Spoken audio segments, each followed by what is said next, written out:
Find other great podcasts like this one at podmoth.network. Love a good mystery that leaves you wanting more? Check out my podcast. Hi, I'm Kadra, the host of Perplexity, a mystery podcast. I tell tales every single week that have left me perplexed. You'll hear true crime cases, mysterious disappearances, learn about cults, hear baffling sightings of cryptids, chilling paranormal encounters, and even dark and weird history. I release new episodes every Wednesday, and you can listen anywhere podcasts are available. I'm also on Patreon, and you can even watch me on YouTube. Perplexity, a mystery podcast. Stories that will leave you perplexed.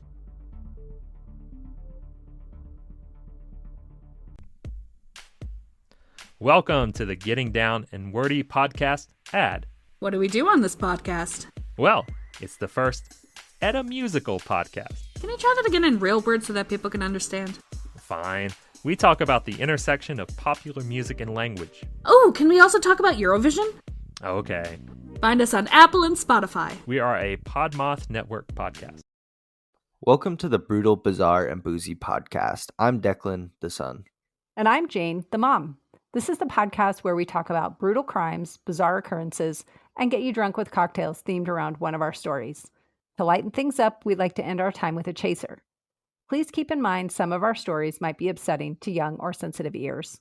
We love hearing from our listeners, so feel free to contact us by email or social media. You can find our contact info in the show notes for this episode. If you'd like to support us through Patreon, you can find us there at Brutal, Bizarre, and Boozy podcast, or use the link in our show notes. Welcome back, everybody. Thanks for joining us again for another episode of Brutal, Bizarre, and Boozy. How are you doing today, Mom? I'm doing well. Thank you. How are you? I'm doing good, but I know this story is going to be kind of depressing. Oh, it's the bizarre story and it's depressing? Yeah. Oh, I mean, it's wait. depressing. Yeah. You said last week it's about ticks. Well, so I messed up. The tick story was that one, the 731 group. Oh, gotcha. Or fleas instead of ticks. Sorry, I got confused. They're both disgusting. They're both gross. I'd prefer ticks over fleas because there's just one instead of millions. Yes. Same. What story do you have for us today? I'm going to be telling you about a serial killer from the UK. And he earned the nickname the Suffolk Strangler. And he's been compared to Jack the Ripper. Okay, great. Yeah. What are you going to be telling us about? I'm going to be talking about Michael Aquino. Which... that name kind of sounds familiar.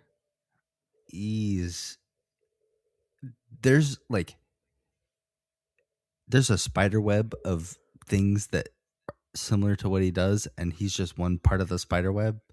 Okay. And I want to try and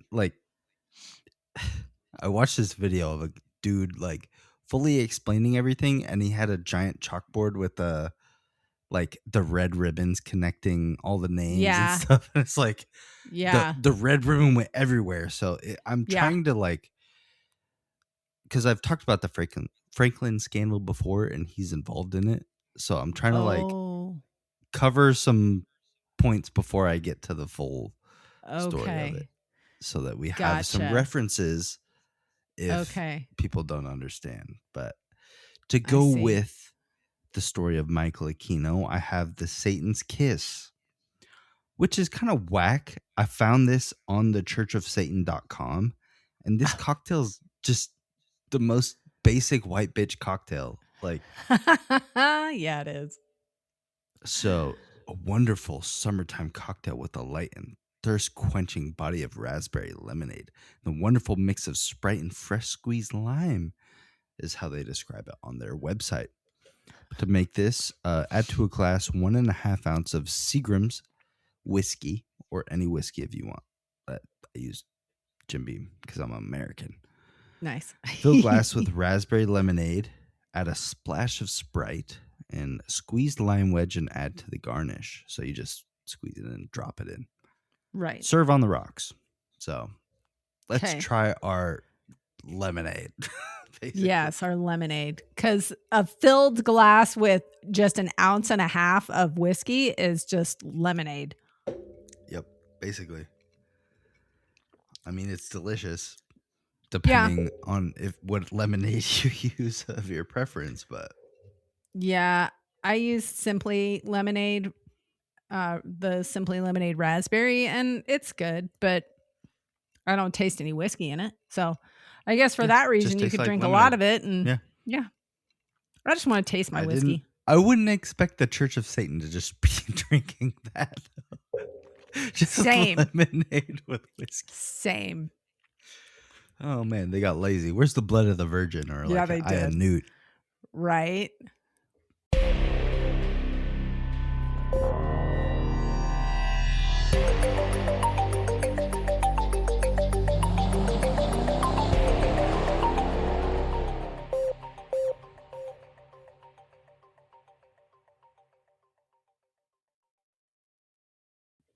All right, let's get into Michael Aquino. Okay. Aquino, whatever you want. Michael I'll say Aquino was Aquino. born on October 16th, 1946. His parents were Michael Aquino Sr.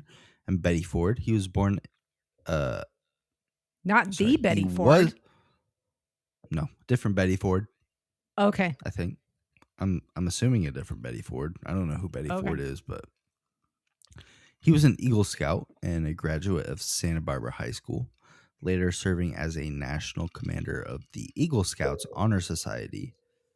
In 1964, before enrolling at the nearby University of California, Santa Barbara, where he received a bachelor's degree in political science as an ROTC United States Army distinguished military graduate. In 1968, he returned to the institution after transitioning to the United States Army Reserve Service, earning an MA in political science in 1976 and a PhD. Following his commissioning into the Army, Aquino served as psychological warfare specialist and went deployed in the Vietnam War. He served with the Green Berets, and in the 1970s and early 1980s, he was a part-time NATO liaison officer in several European countries. While off duty on one of these tours, he visited,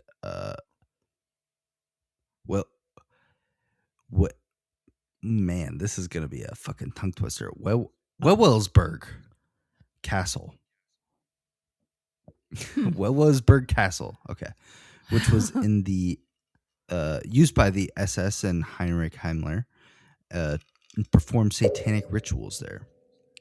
Aquino stated that his interest in Nazism and academic, and denied that he was a racist. So he just liked Nazis because of their academic and socioeconomic theories, basically. Okay. The journalist Linda Goldstein quoted him as saying, "I'm fascinated by the lessons to be learned from the Nazi experiments, but not blinded by their excess, and that there was a small group of brutal and desperate men who governed a country through despotism and tyranny. They were quite brilliant and in some respects, yet utterly savage in others." So that's how he feels Wow. about Nazis, just to set a little base layer on this guy. Yeah. He's not a great Great. dude, just as a fucking spoiler Great. alert. Upon receiving his doctorate in 1980, Aquino returned to his native San Francisco, where he served the next 6 years as an active Guard Reserve officer at the Presidio of San Francisco, which will become a big part of this story later. He also taught at the Golden State University in 1986, and in 1981, Aquino was a reserve attaché to the Defense Intelligence Agency, also the DIA. And a year later, he was a student at the Foreign Service Institute, sponsored by the United States Department of State, as an intelligence officer. He thus gained access to top secret documents. He later worked as a program analyst at the U.S. Army Reserve Personnel Center in St. Louis, Missouri, where he was responsible for human resources. Prior to entering his doctoral program, he briefly worked at the Merrill Lynch and obtained a license to trade securities in the New York Stock Exchange in 1994.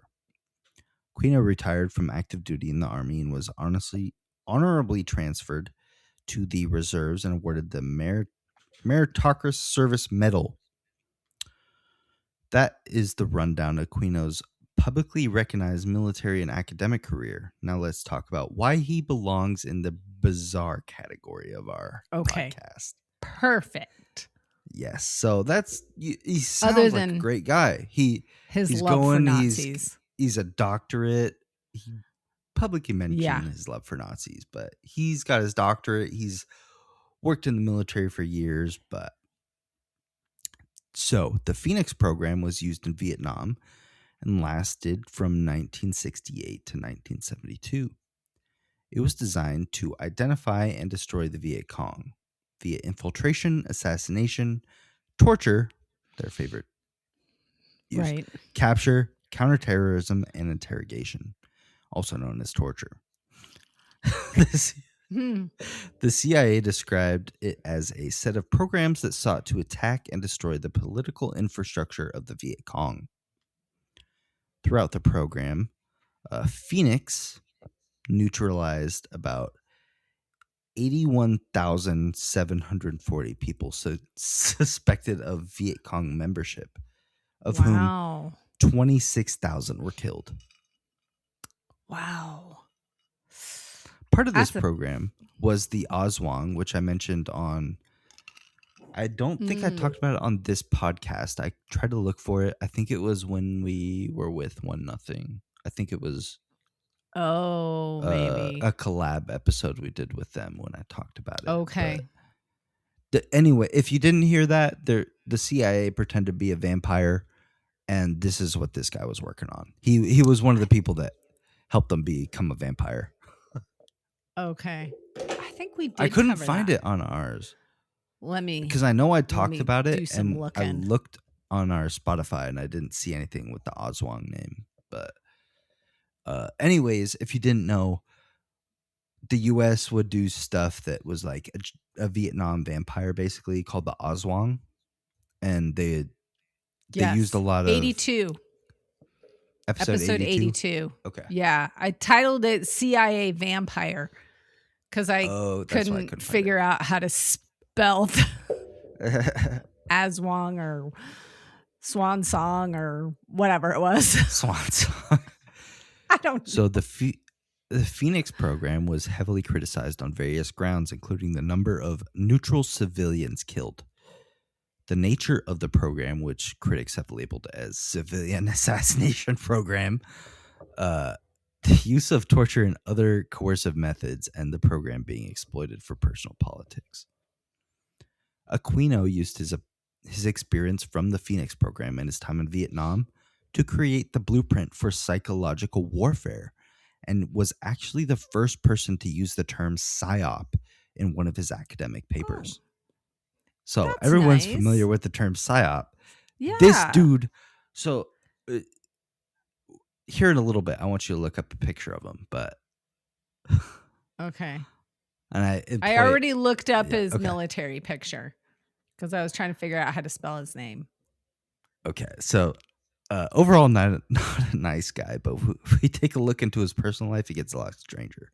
So you already got his military picture pulled up. You see his eyebrows, right? The eyebrow picture. Oh, I didn't look at his eyebrows. Look up Michael Aquino. Let me. Aquino. Yeah. For people that don't know. Holy crap. Look up a picture of him. I was just looking at the little thumbnail. Crazy. I was not looking at those fucking... Look at the eyebrows. What the hell? Okay. So we'll get into why his eyebrows look like that. In 1969, he joined the Church of Satan led by Anton LaVey and quickly rose to the ranks of the group. By 1971, Aquino had been appointed Grand Master Caverns of the fourth degree within the church hierarchy. I don't know what the fuck that means, but it sounds pretty important. Neither do I. It sounds made up.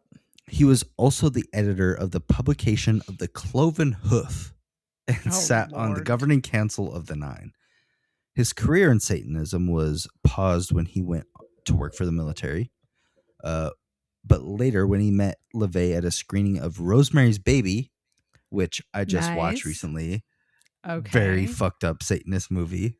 I recommend everyone watch for other reasons. But where LaVey gave him his business card, and they grew very close. So that's when they met. However, conflicts arose over time between LaVey and Aquino regarding the direction of the group. The latter rejected LaVey's atheism and materialism. And when he started selling positions in the Church of Satan for money, Aquino finally left the group in 1975. After he left the Church of Satan, he started a ritual which he asked Satan for advice on what to do next.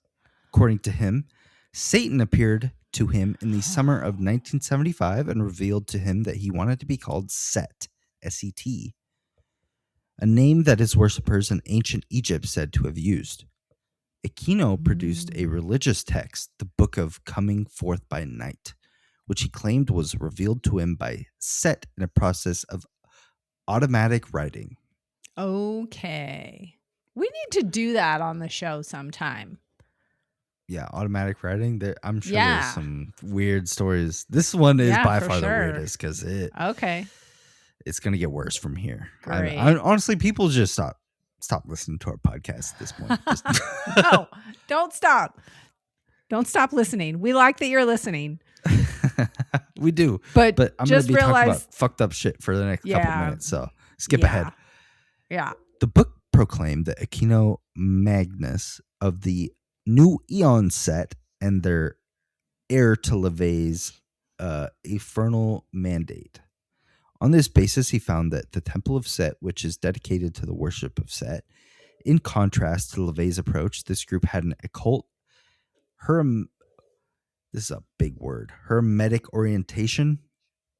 Aquino's orientation was strongly influenced by the work of the British occultist Aleister Crowley, which I was also considering doing a story on, but he has so much stuff that I'm too busy to write about him. But I do want to do a story about him, so let us know if you guys want to hear that. But anyways, in 1975, the Temple of Set was registered as a non-profit church in California and received state and federal recognition and tax exemption that same year. Nice. So that's cool. Just to let you guys know what's going on. If this wasn't weird enough, some allegations surfaced involving Aquino. Of course. When you have eyebrows like that, yeah. There's going to be lots of allegations. So in November 1986, the San Francisco Police Department began investigating allegations of sexual abuse in connection with the Army's Child Development Program Center at the Presidio San Francisco, where he worked. Several victims came to police alleging Gary Hambright, who was a teacher and a minister, I believe, at the school. They claimed that he abused him. At least 58 out of the 100 students under his care exhibited signs of physical and sexual abuse, both psychologically and physically, with 5 of them contracting chlamydia.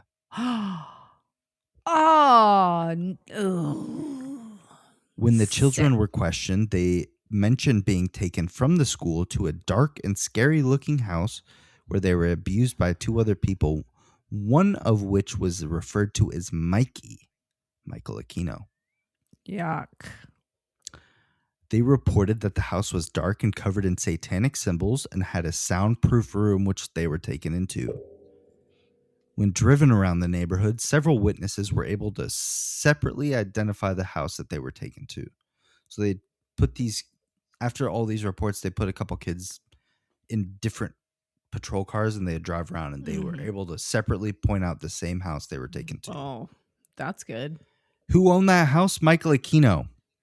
Oh, jeez. Police obtained a search warrant. Inside, they found a soundproof room, dark interior filled with satanic satanic memorabilia, I guess is the word I would use. Just satanic Gross. shit all over the place. High quality production cameras and advanced computers for the time, granted it being the 80s. Similar to the Finders, they had high production cameras and computers for the Yuck. time. Right. During the investigation, 2 separate fires broke out at the Presidio base about 3 weeks apart. The first fire was in Gary Hambright's classroom, and the other was in the admin building where Aquino worked. Did those fires destroy evidence? Lots of evidence, lots of files, lots of computer information. The Wow. Presidio base claimed these fires had nothing to do with the investigation. However, the ATF claimed that there was clear signs of arson. Although no charges were filed, a continuation board ended Aquino's full-time active guard reserve in 1990. Aquino sued as a result of 2 books that implied he was guilty of the case, Painted Black by Carl Rasch and The New Satanist by Linda Blood. Blood was a former member of the Temple of Set, and Aquino alleged the book defamed him in the Temple of Set. The case was settled out of court. Wow. After a long illness, Aquino died on September 1st, 2019 at 72 years old. Wow. And that's a real weird guy. Yeah. I implore everyone to look up a picture of Michael Aquino and look at his eyebrows. Tell me Yes. that's a normal fucking You can guy. go to Wikipedia. It's right at the top of Wikipedia with There's those pictures. There's fucking pictures eyebrows. of him wearing like Satanist stuff and his like military medals. Like it's disturbing. That's so weird. Such a weird guy. And the Presidio base, that's a whole nother episode that we could get into, but Yeah. yeah, it was not good. So was he ever charged with any of the assaults on these children that all pointed to No. him? No. Fuck. He worked for the government. What do you expect? they're going to That's protect their sickening. assets. That is sickening. Yeah. And Ugh. a lot of people, like the trial ended with that the Presidio daycare scandal didn't happen at all. So Oh. no one really got in trouble for that. Wow. That's unfortunate. Yeah. Ugh. It is. But let's hear your story. Maybe it's better than Okay. mine, even though Are it's you brutal. ready to hear about a serial killer? Hopefully it's better than Michael Aquino.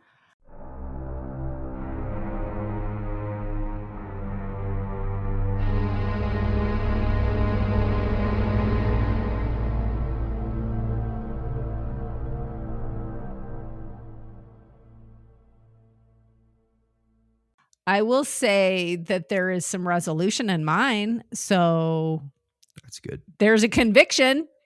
That's Yay. Yeah. We're going to be talking about Steve Wright. He was born in April 1958 in Norfolk, England, to parents Conrad and Patricia. Wright was the second of 4 children with an older brother and 2 younger sisters. In his youngest years, his father was in the military and the family lived in other countries off and on. When he was 16 years old, he quit school and joined the Merchant Navy. 4 years later, he married his first wife, Angela, and they had a child together. The marriage didn't last, though, and the couple were divorced less than 10 years later. He quickly moved on to his second wife, and they got married in 1987, but that marriage lasted less than a year. After leaving the Navy, he bounced around to multiple jobs, sometimes working at a bar, on ships, driving a truck, and driving a forklift. He had a gambling problem and in 2001 was arrested for theft and fired from his job at a pub. That was his only conviction before his big arrest in 2006. But I'm not going to jump ahead here. So let's talk about more stuff that he did. While he was working at all these different jobs and having struggles with gambling, he was also frequently paying for sex. Sometimes he lived and worked in or very close to the red light district, making the sex workers easily accessible to him. Spending money for sex isn't the problem, but what he did with the women was. In fall and winter of 2006, sex workers were going missing, and later their dead bodies were found near Suffolk. Suffolk, I don't know. English people, English listeners, tell me if I'm pronouncing it wrong. I'm sure I am. Between the end of October and the beginning of December, 5 women went missing. Tanya Nicole was the first to be reported. Her body was discovered on December 8th. She went missing in October, and she was found not quite 2 months later. There was no evidence that Tanya had been sexually assaulted, and the autopsy couldn't point to a specific cause of death. Gemma Adams disappeared November 14th, about 2 weeks after Tanya did. Gemma's body was found December 2nd in a river. Gemma was the first victim of 5 to be found in December of 2006. She had not been sexually assaulted, but she was naked when she was found. Anneli Alderton was the 3rd woman to go missing, and that occurred on December 3rd. Her body was found on December 10th, naked and posed in a cruciform position. Annette Nichols was 4th. She was last seen on December 8th, and her body was found December 12th. She was naked, and her body had been posed in a cruciform position as well, but she also had not been sexually assaulted. The 5th victim was Paula Clennell. She disappeared on December 10th, and her body was found 2 days later on the 12th, the same day as Annette.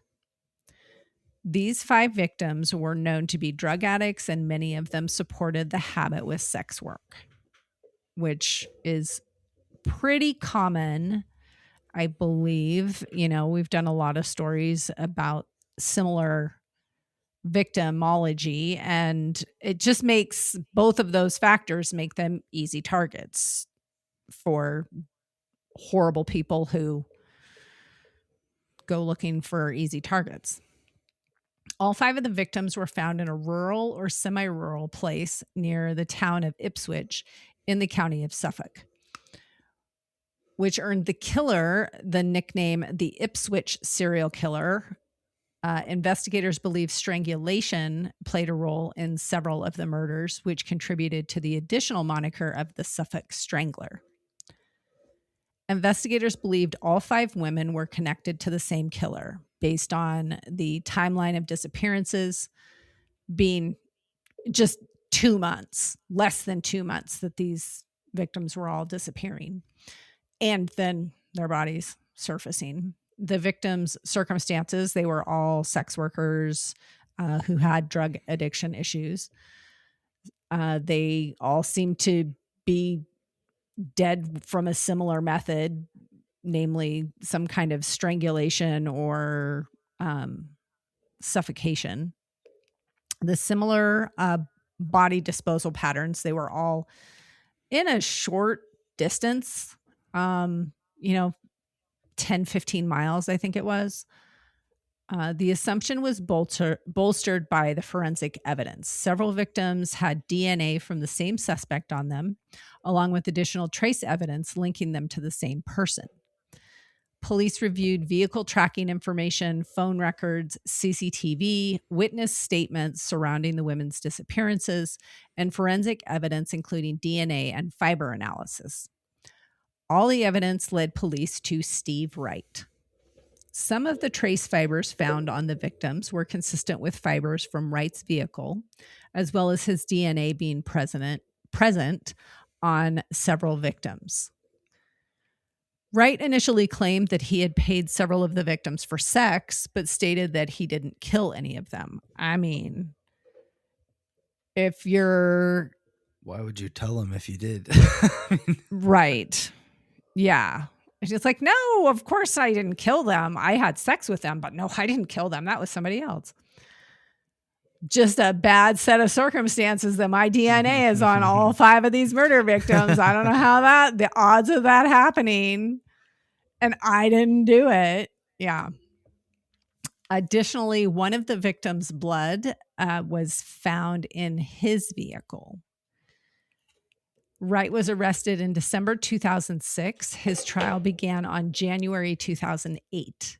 His defense included admitting to hiring sex workers. Like I said, he's like, sure, I did that, but of course I didn't kill them, you know. He claimed that he had been hiring sex workers regularly for decades, and he admitted to having sex with most of the victims. But again, I had sex with them, but I didn't kill them. The forensics evidence was stronger than his claim of innocence, and he was convicted of the 5 murders. He was sentenced to life in prison, with the judge recommending that Wright never be released on parole. He initially appealed the conviction, but then withdrew the appeal pretty quickly, within like a year, I think, is what I was reading. But the story doesn't end there, because in May 2024, he was charged with kidnap and murder of another victim, Victoria Hall. Victoria was last seen in September of 1999, and her body was found about 25 miles from her last location that was known 5 days after she went missing. So she went missing, and then 5 days later, her body was found 25 miles away. She had been suffocated to death. This time, Wright pleaded guilty and admitted to trying to kidnap another woman, Emily Doherty, the day before he killed Victoria. In February 2026, so just recently, Wright was convicted of the kidnap and murder of Victoria, as well as the attempted kidnap of Emily. For the attempted kidnapping of Emily, Wright received 9 years in prison. He also received 12 years for kidnapping Victoria, along with the separate life sentence with a minimum term of 40 years for her murder. Investigators believe he's likely responsible for more disappearances and murders, but he has not been conclusively linked to any other victims at this time. I guess he figured he was in jail for the rest of his life, so he might as well admit to some other shit that he did, because what are they going to do? Yeah. So, I mean, it's such a sad story, though. it is. It's really sad. And, you know, there was a lot of talk about how to fix the system for sex workers, because making it illegal isn't doing anything. It's making it more dangerous. Yeah. Yeah. But I don't know. I don't know what the it's answer such a is, but polarizing opinion. It is. It is. Because on one hand, yes, it would be better that it's going to happen no matter what. It's the same argument with drugs. Like, if you should make them all legal or not. Like, yes, the drugs are going to happen, but do you want it to be safe, or like, right?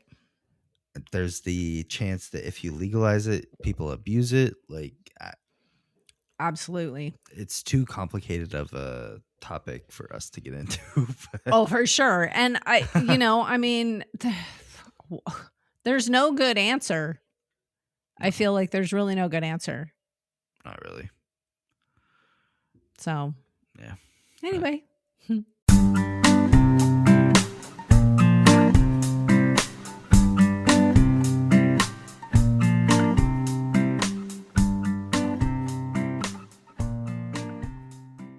Do you have a chaser? Do you have a chaser? Oh, yeah. I have a chaser. You want me to go first? Yeah, you go first. Okay. My chaser is a watch recommendation from Netflix. It's the stand-up show Prodigal Daughter for the comedian Taylor Tomlinson.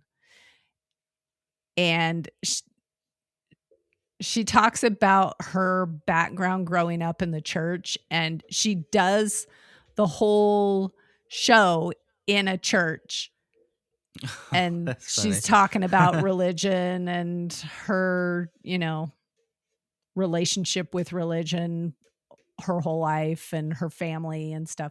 It's a good special. I recommend it. It's pretty funny. However, That's I okay. will say if you're a super religious person, and don't like hearing alternate comments on religion, maybe don't watch it, because she makes some statements that have to do with religion. And I thought it was hilarious, but I'm not a deeply religious person. So I think if I was a deeply religious person, I might be offended at her comments, but they're just jokes, people. Bottom line, if they're you're just deeply jokes. religious, you shouldn't be offended by it. You should open it with, it shouldn't offend you at all because you know your faith. But True. people who That's fake true. being deeply religious is the Maybe. problem. I don't know. I did, as we were watching it, I was thinking, I kind of want to watch this with someone who's really religious just to see what their reaction and their comments are about it. So I think people that are actually deeply religious are solid in their faith. I think people that True. fake it That's get true. offended by it. I mean, Yeah, if maybe. you're, because if you know, I don't even really. Yeah. I'm gonna shut up. My chaser is a video game recommendation for those of you who like to play video games with your friends, especially if you have 3 other friends. It's a 4-player game called Content Warning, and the whole goal of the game is that you're trying to make a viral video to get rich and famous. And so it's either a 1 to 4 player game. I recommend playing with 4 people because you get the most fun out of it. But your goal is to film horror content. So you go into this diving bell and you go to a map, and there's a bunch of monsters that spawn. And one person has a camera, and if you play it right, you play it on proximity chat. So if you run far away from your friends, you can't hear them. But if you're close to them, you can hear them. So everyone's playing on prox chat, and you're trying to get videos of monsters attacking you, and there's a bunch of really weird.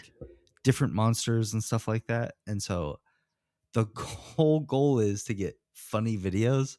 And it's just if you have the right group of friends, then you're all making really funny videos. But cool. I've been playing that a lot, and it's a real good time. I recommend playing with 4 people though, but I mean, play with less. Good to know.